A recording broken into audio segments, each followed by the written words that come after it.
Hi, I'm Katie Wilson. I'm a research scientist here at the Cooperative Institute for Mesoscale Meteorological Studies at the National Severe Storms Laboratory, and I study the impact of new meteorological data and technologies on forecasters' warning decision processes. I'm originally from England, and so I grew up there, I went to school there, but when I was 16 I decided that I wanted to pursue a career in meteorology. And so when I was 18 I went to the University of Reading, which is where I got my degree in meteorology, but that was a 4-year program, which was particularly special because 1 year of it was spent as an exchange student. And so in 2010 I came to the United States for the first time, and it was here that I discovered the National Weather Center, and I was able to spend a year studying here in Norman. The National Weather Center is really a one-of-a-kind workplace. I think it's very special because of all of the different types of people it houses in this building. And so you have the School of Meteorology, which is the path through which I was able to come here in the first place. But we also have forecasters that are working around the clock to provide current and future forecasts for the public and special end users. And then we have the training division, so that's the people that train the weather forecasters, as well as federal, state, and university research partners that are studying all kinds of research related to water, weather, and climate. And so it's a place that is really great for collaboration and learning. A typical day as a research scientist really depends on where you're at within the research process. And so if I'm at the beginning, then I might be doing a lot of literature review, learning about the type of research and studies that people have already done. But if I'm further along, then I might be doing data collection, where I'm working directly with participants, so that might be National Weather Service forecasters, to collect data from them and learn from them. And so that's a typical day for me, where I would be interacting with them and gathering data. Is pretty exciting. And then later in the research process, we might spend more of time by ourselves analyzing data and getting together in our research teams to try and understand what the data means. For most meteorologists that I've met, they can recall a particular moment in their life when they decided that they were going to pursue meteorology. And it might be because they saw an extravagant weather event, or because they watched a cool movie like Twister. But for me, my interest in meteorology was a lot more gradual. In England, we started specializing our education very early on. And so by the age of 16, I was only studying mathematics, physics, and psychology.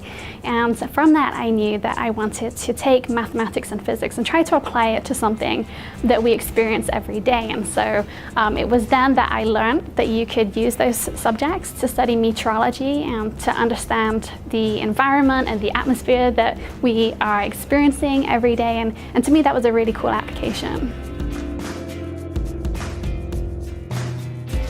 In terms of misconceptions for meteorology, I found, especially when I was in graduate school and I would tell people that I'm studying meteorology, one of the first things that they would say is, also, you're going to be on the television.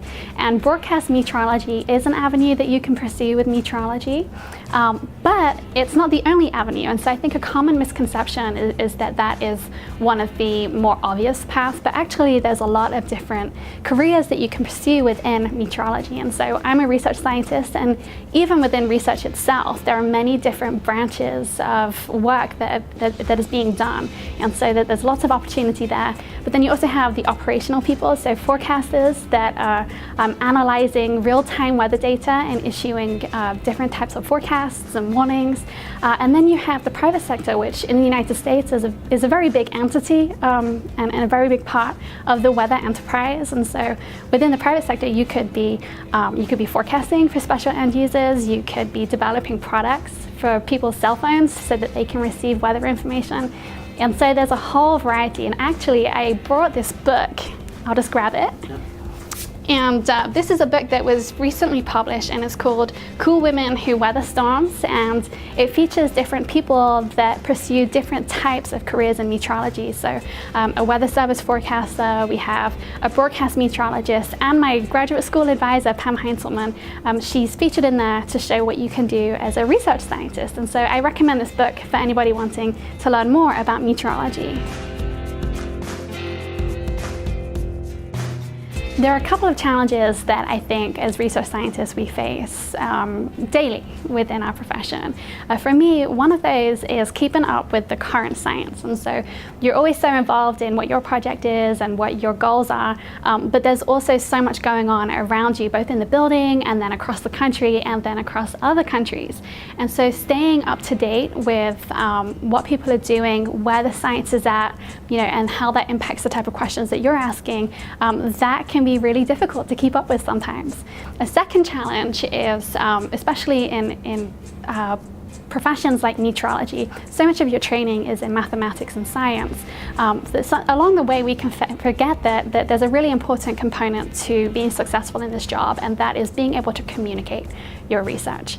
And as scientists, we spend a lot of time writing, and that can be challenging for scientists. Sometimes we might not always think in that way, or maybe we just haven't studied writing as much as other people. And so for me, that's a challenge. It's enjoyable once I can sit down and really get into the groove, but it can be difficult.